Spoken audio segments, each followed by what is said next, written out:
Greetings, samir here for Earthfaith here on the Earthfaith YouTube channel. Earth-Based Records is also affiliated Lauren Daigle Music, and Lauren Daigle is also affiliated loosely at this time with Earthfaith. This lecture is about the concept of stages in Earthfaith as a Christian denomination, and I am joined through the Mormon Church, but really the idea of stages of conversion for a converted Christian, but other kinds of stages in development of your personal relations, stages in other aspects of life, cleaning up your life, sanctification, or communion, confession. There are 10 commandments. If you have committed one or all of them, as most of us have at one time or another, there are stages of cleaning yourself up from various of these sins and living a cleaner life.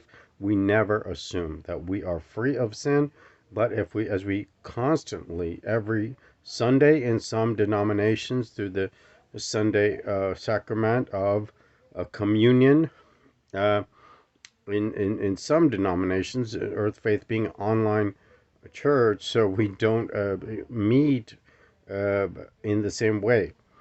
This lecture is about stages, and we're talking just in 3 stages. The first stage is, the incident, whether a sin or other victimization of yourself, whether it's a sin that you've committed or a victimization that you've felt that you have become a victim of somebody else's sin. These could be sins of a sexual nature where you feel like you are a victim, or you are, on the other hand, a perpetrator, either of, say, of any of the 10 commandments, a simple theft, for example. A first stage is the stage of your life where you're living with that sin or that victimization.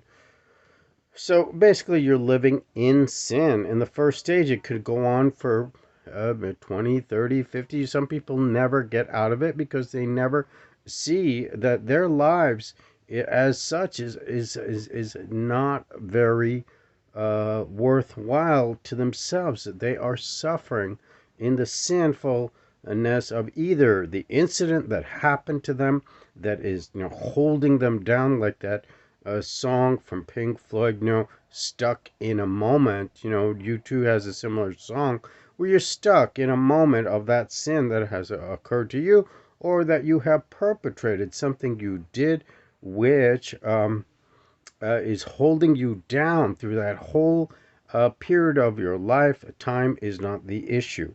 Second stage is when you find a possibility of getting a see light at the end of the tunnel, and so you make the step of making the decision. I recently quit smoking just in the last 7 days. It's not the first time I've quit smoking, but this is a longer term decision due to my age being over 50, to quit smoking for possibly forever.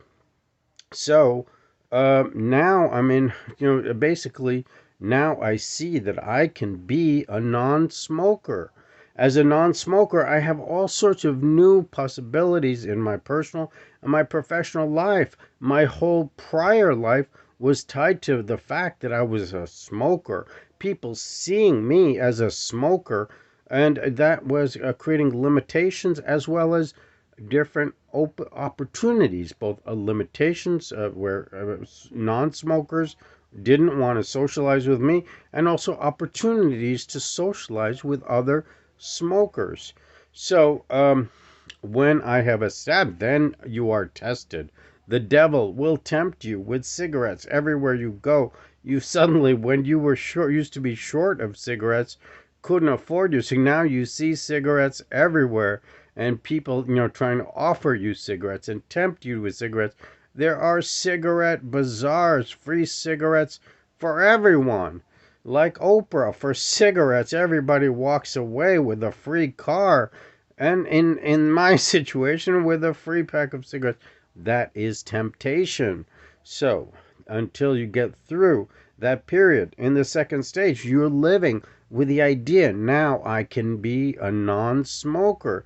It is, in earth faith, always has to be tied to your health, not an aspiration of, being better than who you really are, but a necessity of your health. It's better for my health. This is a different point, of technical point in earth faith, that everything starts with the idea of, what's good for your health. Uh, I don't want to get into that here. In the third stage, you are classified as a non-smoker. So now, you have a whole totally different set of possibilities than when, I was a smoker. So whether it's a sexual sin, a sin like homosexuality, or that some incident like rape has been perpetrated upon your body, and you're living in this incident. For women today, being pro-abortion or pro-choice, where the church says, that is automatic excommunication.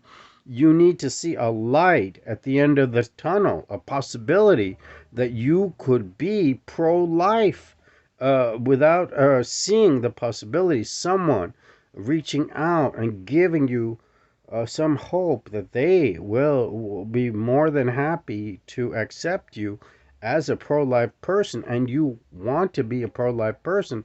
So now you will reorganize your life, and you will be tempted by opportunities to support, pro-choice in that particular case. And the third stage, where you actually get to live as a pro-life person.